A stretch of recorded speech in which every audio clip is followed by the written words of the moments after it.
I bought a gun today. A sleek and terrifyingly simple instrument. The nervous, pus-riven creature selling me the instrument glanced at me with every opportunity, trying to carve my face into his mind. If I turned up in tomorrow's paper, he would be quick to the phone, eager to trade blood for gold. His pubescent face would cover the airwaves as he retold the tale of coming face to face with the true monster. Those who fed on the carrion of gossip would ask over and over again if I seemed evil when I entered the store, to which the brave witness would empathetically agree. My life would be picked clean by editorial claws, searching for any morsel to prove and reveal in my villainy. This morning the world was simple. Now the world was fractured, fragmented and frayed. I stowed the bag in my car, slipped in and headed home. I passed other cars, turning my head to look inside, each wondrous capsule holding someone eager to get home. It must be nice, I sighed. I'd rather go anywhere than home. It's getting dark now. The last splashes of afternoon fire in the horizon beyond my temple to a life lived normal. I climbed the stairs to the door, black bag clanking against my hip, metal and shell jumbling in the bag. I swung the door in slowly. Maybe they'll still be here. But they're not. They're gone. I climbed the stairs, checked one bedroom, second than mine. Same thing. Beds perfectly made, empty. It was a funny thing how such a beautifully made home could cause such discomfort. I descended back down the stairs and collapsed into my armchair. My chair. I guess they're all mine now. I stood on unsteady feet only to walk 3 steps to the cabinet. I took a bottle. It must have been 10 or 15 years since I'd gotten it. A lifetime ago when life was different. Life was better. Life was better then. I sat back, opening the bottle and clamping my lips around it. The burning, soothing medicine slipped down my throat, warming my belly. I opened the bag, taking my new purchase out, and with it a handful of shells. My hands on cold steel, turning the beast over in my hands.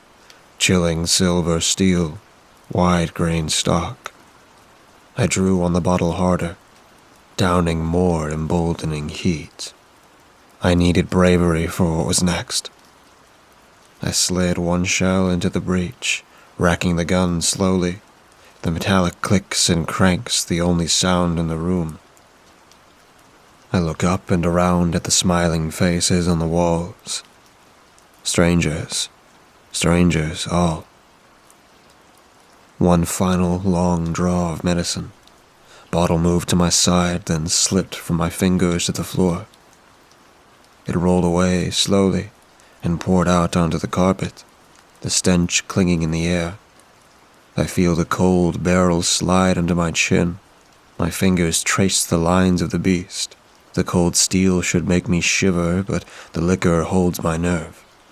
Moving towards the trigger, my eyes drift along the floor, to the wall, and up. I start to pray in my mind. I'd never been religious. Perhaps it was appropriate at a time like this. My thumb touches the trigger. It's cold and stiff. My thumb tenses as my eyes scanned the pictures. I could see in my mind what would come next. Metal slug erupting through my jaw, force of the beast blowing my head off. Blood, skull, and pink brain matter dripping down the smiling faces of old loved ones. The stench of death would dominate this place until some poor soul would find me. My eyes stopped, and so did my thumb. It tittered, verging on release. My eyes caught an old photo, so old and so long ago. I was so very young. My dad was there. His dad, too. Standing in the wilderness. Guns, vests, and vacant stares. We were out there for days or nights. It was hard to tell. Suddenly, I was standing, staring at the photo. I dropped the gun, transfixed. Suddenly in my mind, there was only one final task. Only one thing to do here at the end of all things. I bagged the gun and picked up the bottle. I stuffed a cloth into its neck. As I left the still mausoleum, I tossed the lit bottle over my shoulder into the gaping doorway. The shattering of glass is the only sound in the quiet suburban eve. I sling myself into the car, and for a moment I just sit and watch. The flames grew, licking the edges of the building, curling up into the night. The amber glow bathed everything as the fire consumed the skeleton of a once cherished family home. I felt a cold wash over me, watching the fire consume the ghosts of the past, cleansing every misstep, every mistake. If only it were so easy. The flames washed first steps and Kodak moments. Cake and champagne, pain and unrelenting disappointment. The light and the dark, let it be consigns to flame. Let it be ash. Streetlights pounded down on the road, barring out the stars. I scanned the streets, my eyes drifting through front windows. Slices of life as it should be. Families eating and families living. The guilt settled in my soul and sat heavy. I clenched the steering wheel, eyes moving to the road. I moved through the belly of the town, places of work, centuries of life, each place someone's whole life as I pass. Restaurants where people found and lost love, sidewalks that guided the path of people who had just lost their livelihood, gyms that held the hopeful and the downright delusional. Thousands of lives entwining through the town like an immense spider's web. My thread moved through this living cavalcade to its final destination, all connections severed. I pulled to a stop at an intersection in the heart of town. I glance to the side as I see someone pull up beside me, the navy blue shining badges. No doubt hands on guns, clenched muscles, sweating brows. Holsters snapping open, slowly drawing pistols. I stared, their faces illuminated by the flashing innards of the car. I could have avoided the long car road ahead if my hand just slipped a little further to grasp that wide-grain stock. If I just lift the beast up to the window, all of my problems would slip away. My past would be just that, past. If I did pull the weapon and take the easy way out, I wonder if I would ever rate a mention when their families ask how work was. Would they say they'd killed some scumbag, some shell put out of its misery? Would they just nod, say it was work as usual, and sleep soundly as I lay on a cold slab somewhere in the dark? I looked forward to the empty town center, then back. The gaze of the paragons of virtue glued on me. Maybe they sensed the possibility of ill intent. Maybe they knew I burned away the past. Maybe they know where I'm going and have come to deliver me from that trial. A final kindness delivered to a suffering animal. The seconds dragged on. With each one that passed, I convinced myself more and more I should make a move. It wouldn't have changed anything. I saw the spider-webbing windshield in my mind's eye while their bullets pierced my body. But maybe if I passed with a weapon in my hand, I'd be granted passage into the afterlife. Yet, when the blue and red lights burst into the intersection, the two just moved off away. Beneath the flashing lights of the intersection, I had truly begun to move beyond the sight of the living. I lingered in the intersection after the police had left, hands 10 and 2, staring straight ahead. Green light reflected off my dash. When I saw lights flashing in my mirror, I left off, starting back on my way. The black serpent stretched way out before me as I passed through the fringes of the town. The warm, nurturing womb of the town center slipping away as the trees got larger. The dark shadows grew, and the lights dwindled. Soon, I was completely alone in the dark, driving through the overstretching trees. No houses, no landmarks, no lights but mine. Eventually, the trees above gave way, and the canopy of stars covered my sky. I could see more stars than I ever could in town. I could see forever. I followed the stars until the angry smears of dawn peeked over the horizon. As the morning light covered the land, I came back into a town, one whose bare threads of memory taunted me, but I couldn't grasp them. I pulled out a large building which promised dominance of nature with smiling youths and placid wilds. The reality that lived in this place was one that denied the world as it truly was. It portrayed a docile and neat trial through a gentle forest on a Saturday afternoon. In reality, the wild I traveled to was one that hungered for the blood of men, and its hunger was boundless. The fluorescent lights and its manufactured smell made me wince. I bowed my head as I walked, avoiding eye contact, my mind utterly consumed, digging through my memory. I rolled my cart down the aisle, taking every mass-produced, standardized product I can that brings the convenience and comfort of life into the places life began. I glanced around as I halted. I see people enjoying their life, going places, on phones making plans. I couldn't see past tonight. The darkness falls, the sun flees, and my sight ends. I stood with my cart in front of a lithe young creature, bagging my goods. My head cocks ever so slightly. I wondered how different our perspectives must be. Here I am making a final pilgrimage, the creature with infinite possibility, a future like a river delta. I left the store. The sun beat down brightly on my face. I savor the warmth. I savor the smell of the sun slowly baking the sidewalks. I walked slowly back to my car, looking about, etching the machinations of man in my mind. I packed the car deliberately. There was a voice beside me. A probing and annoying sound pierced the amniotic sac of my penance. I looked over and a man was looking at me. Permanent smile on his face. Family in the car. I couldn't find any words. Couldn't respond. I just stared. Or was I looking into the past? How much have I looked? A disheveled, hung-over husk, half in the boot. I glanced again at his family, then to the man.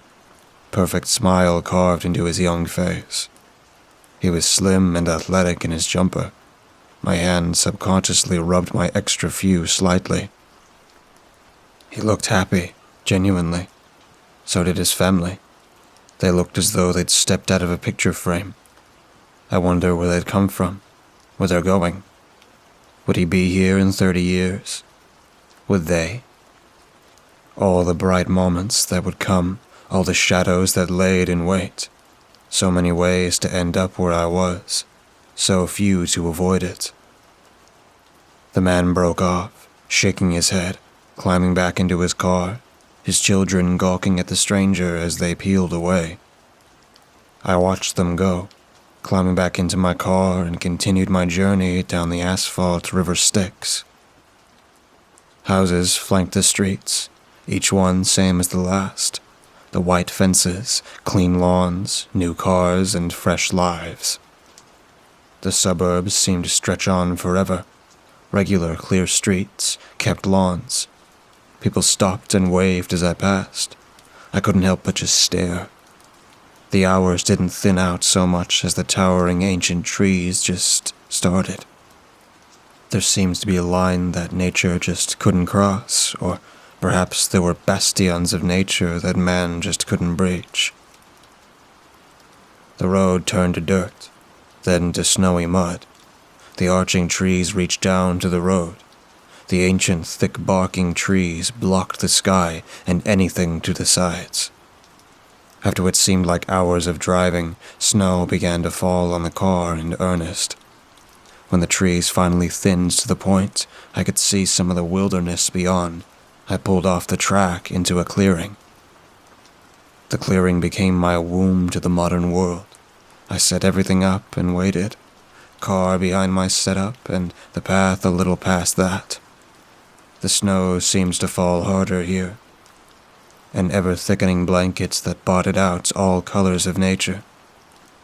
I took the gun from the car, sitting on my chair. I fed shells into the weapon, the metallic clicking the only sound. No birds, no animals, just me. Cloaking sound and cloaking time. I couldn't see much from my modern throne, just a large plain through the trees and a darker forest beyond. Hours seemed to pass and nothing, no signs. There was disappointment in my heart, but beneath that, in the depths lay a kernel of shame.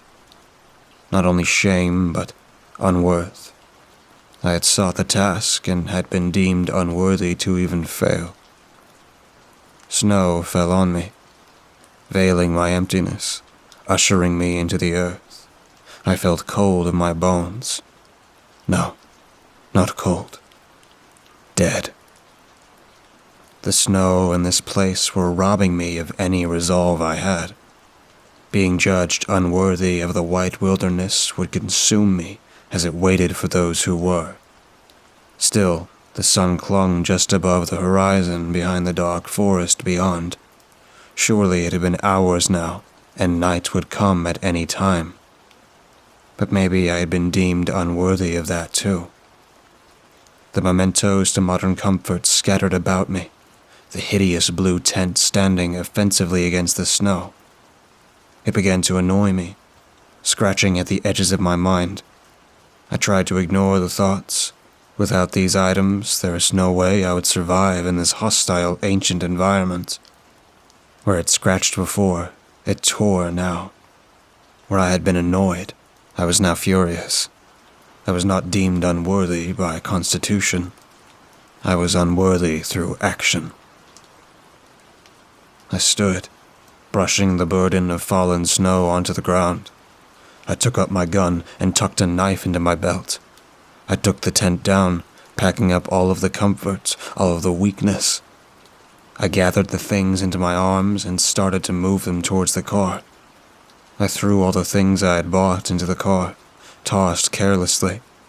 I know I won't be back. Slamming the door hard, the snow shook off, the black standing out against the wilderness. Still, the feeling of shame persisted. It hung on my mind like a pulsing cloud, robbing me of strength, robbing me of my strength.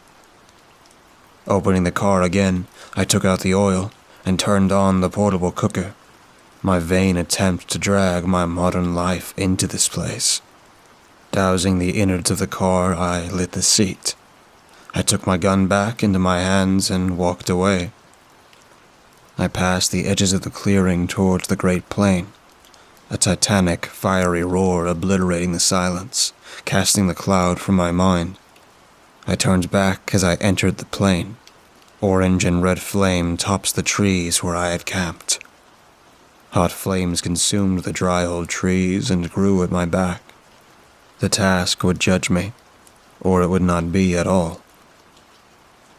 I continued across the plain, the sun half setting behind the woods. As I reached those woods, even more ancient, I was struck by a feeling of dread, of deep and terrible dread. I started to carry the gun with both hands, racking the slide. The trees were sparse. I could see a good way as I continued into the depths. Boots crunching in the snow reminded me of crunching bones, treading down those who had come before who had failed, damned to remain, as an example, or as a mercy. I wonder who else had been this way. How many have started this journey and how many saw the end? In my musing, I hardly noticed the second score of crunching, some way away, but closing. I brought the wide-grain butt of my gun to my shoulder, my breath ragged. I shouldered the nearest tree and peeked around the trunk. A wolf, lone and ferocious, stalked between the trees, hard, muscular body easily visible under the cloak of white fur. It was hard to see against the snow. I hid, breathing hard, my heart smashed against my ribs, paralyzing me. I looked again, and the wolf had stalked towards me. It might not have seen me, but it knew exactly where I was. It would surely open my throat, my blood fanning across the silent landscape, my bones buried under the fallen snow to be trodden by those who come after. I see it over and over in my mind, sharp claws burying into my chest, teeth clamping onto my face, my screams echoing off of the trees. I realized as the chilling fangs of fear locked into my heart that the task was already consuming my soul. Every lashing of fear, every expression of weakness, a delicacy to the starved beast. I pushed myself off the tree and pivoted around the trunk, bringing the gun up. Immediately, the wolf began to run, a fast, ear-piercing roar, almost knocking me back. The sound was of something older, something forgotten. The sound shook me and shook my aim. I squeezed the trigger as the wolf leapt. The pellets hit the wolf off-center. The body hit me, claws out, down gushing from my coat as I was thrown to the ground hard. I laid in the snow, trying to force air into my lungs, chest heaving.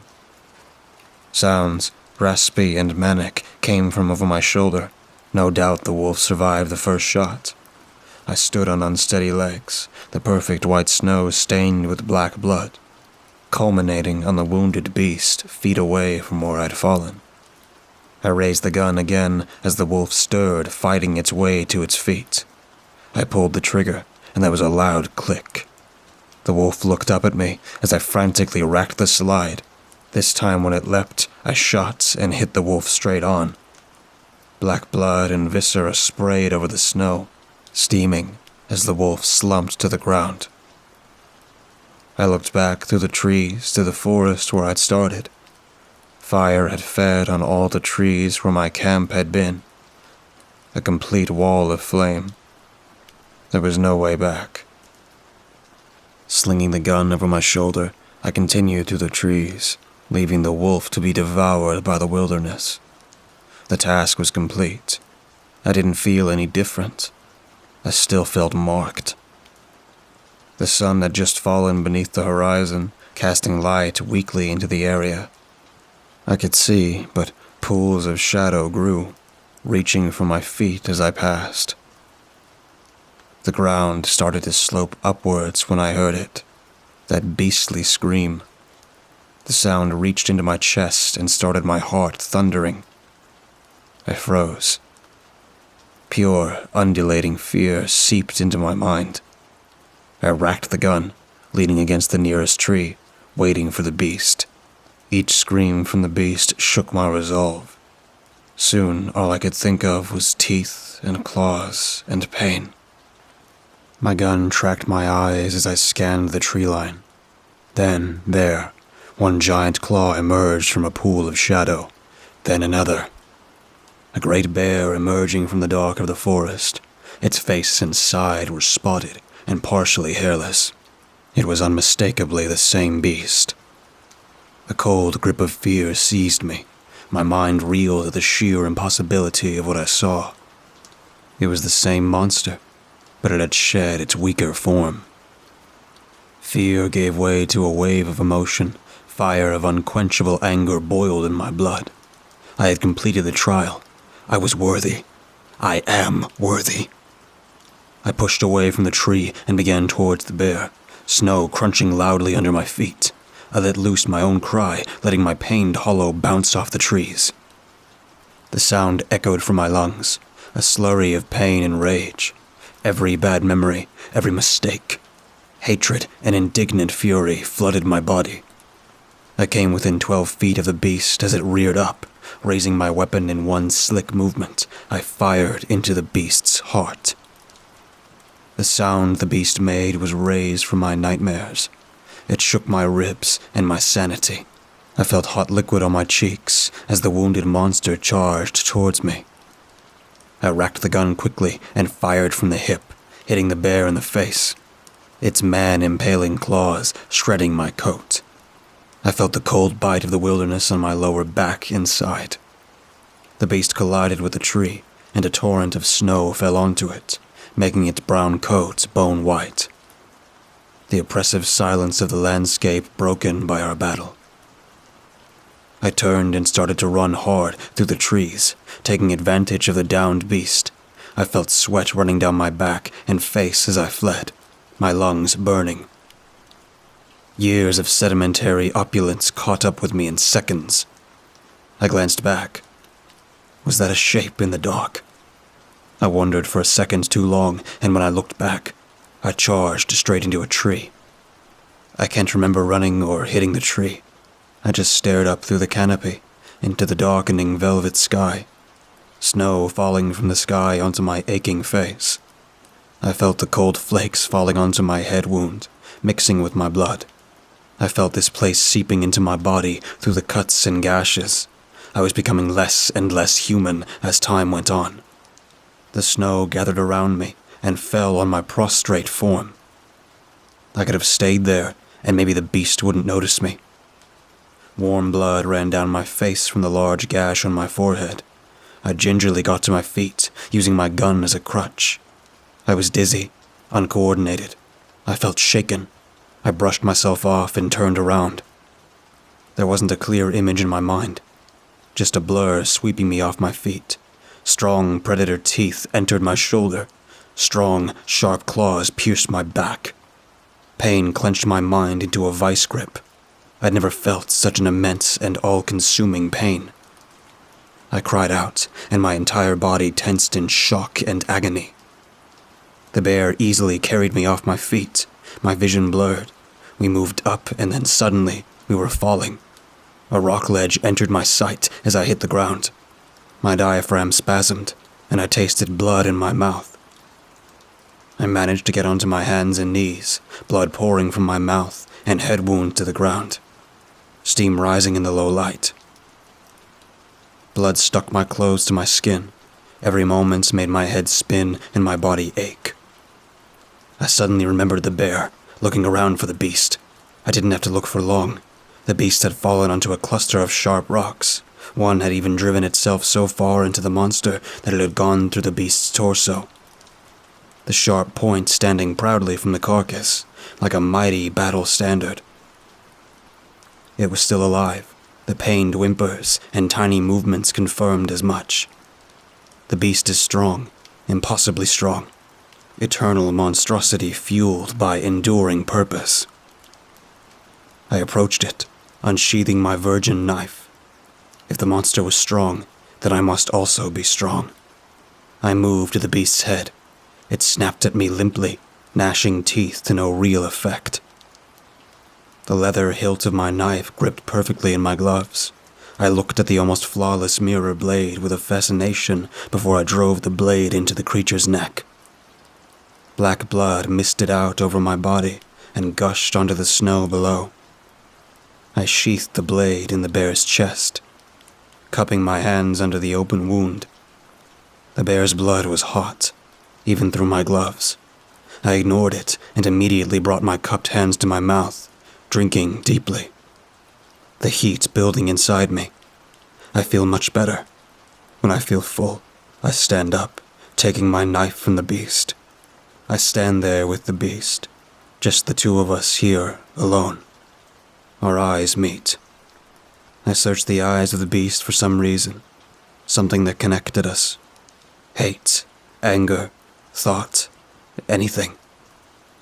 There was nothing to be found in its eyes, nothing at all.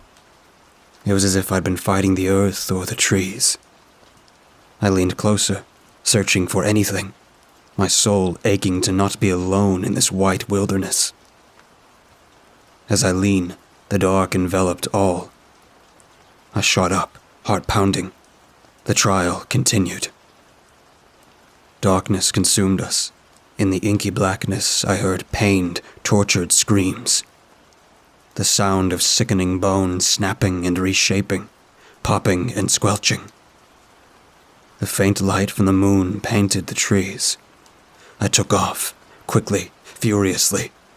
The screaming is almost constant now.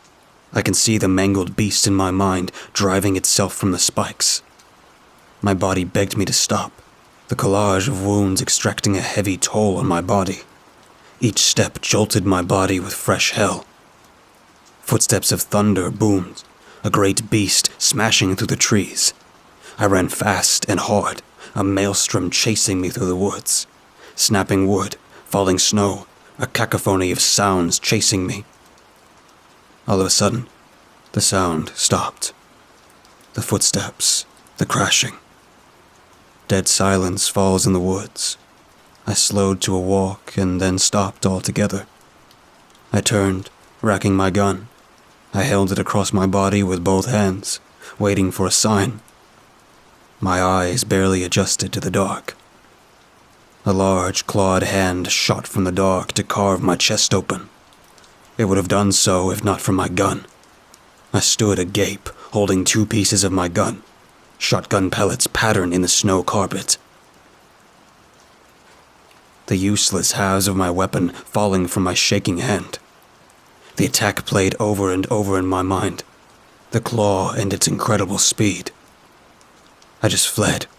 There was no victory to be won against a beast like that. A monster sculpted from our deepest nightmares. The long arm searching in my mind. What was it? What has it become? I whipped my head around to see 2 glowing eyes. 4, 8. Surely not. I tried to count the footfalls as I sprinted through the woods, but to no avail. It was too numerous to make any sense. The woods had taken on their own life. I felt the branches reaching down for me as I ran, powered by the beast's blood. I heard a clawed hand pass through the air just over my shoulder, striking a tree just past me so hard it fell with one blow. Fear fueled me now. The land inclined hard. My legs burned and begged for relief, but I pressed on. I only hoped that the incline slowed the monster as well. Just as I thought the beast was lagging behind, I felt a hard strike on my back. The claw easily opened my soft skin. Adrenaline coursed through my system. I staggered but pressed on. I felt the ground level out and harden, from snow to snow-covered rock. I ran a little further and collapsed. No more. I failed the trial. I will receive my punishment. I fell to my knees and just turned around, sitting on the stone as I awaited my executioner. The eyes were the first to appear over the rise, multiple, moving and swirling around the beast. I couldn't make out the body, but I could hear the swishing of its claws and the scratching of its talons on the stone. The moon only illuminated part of it, and my mind couldn't piece together what I was seeing. That didn't matter. There was no one to tell. There was nothing to do and nothing to be done. I let my head roll back, awaiting the final strike. Lights poured over me. The blow had fallen, immediate, painless, simply plucked from this mortal coil by clawed hand. But then, a sound. A loud, mechanical blare. A roar. No, a horn. I looked up weakly in time to see my pursuer struck by a leviathanic truck. There was no sound, only the crunching of flesh under tire and the shrieking of brakes. The pain overwhelmed me, and I slipped from consciousness. While I teetered between life and death, all I could see was the white wilderness. The flames, the wolf, the bear, the thing. Was I finally worthy? Did I complete the trial? Or was I one with the snow? Electrical beeping guided me, guiding me back into the flood of consciousness. My eyes eventually opened, and there's a blank, bare hospital room. But not bare. People. My family. More than that. More people, some with notepads and cameras, electric eyes eager to gaze upon me. What happened? The way my family told it, they came back home to check on me after neighbors reported fire. A call went out to find me. Police had an old picture of me when I still looked like a young man, so in the dark, and as an older man, they couldn't put it together. The man at the wilderness store mentions to me I looked familiar, asking if everything was all right. When the call came in about a heavily injured man fleeing a bear across a highway, my family knew it was me. With such a remarkable story, every newscaster wanted to pay for interviews, and every publisher and studio wanted rights to my trial. But that was all nonsense. I had been marked worthy by the trial, and these were the rewards for completion. Except, I wasn't worthy. I'm not meant to be here. The final challenge bested me. I fled like a coward. I wanted to scream, to yell. All I could do in my weakened state was weep. My children hugged me. So did their mother. I am unworthy. I wanted to scream. Pull out my leads and let me become part of the snow. So many souls trapped there. I should be there. But I've been marked as worthy now. Had the presence compelled my family back. Maybe this is defeat, the unworthy being unjustly praised, bestowed with boons most undeserved, the harshest punishment for the greatest hubris. Days passed as I was consumed with questions. No matter how insane I sounded, my family stood by me. People wouldn't stop me or lock me up. I drank heavily to numb my guilt, but no poison would inebriate me. My body healed in days, not weeks, and all of the excess weight, all of the damage I had done to my body and my self-destructive cycle was erased. I got into my bath at home and submerged myself, trying, needing to find release. No matter how long I stayed under, I wouldn't drown. I dropped our toaster into the bath with me. The house blacked out. When the lights returned, I was unharmed. Worst of all was my family. Whatever I said, whatever I did, they stood by me. I recounted to them my entire story, every detail, and they nodded and accepted it as truth. I told my family terrible things, and it made them love me more. There's nothing to do. There's nothing to be done. Almost nothing. I bought a gun today.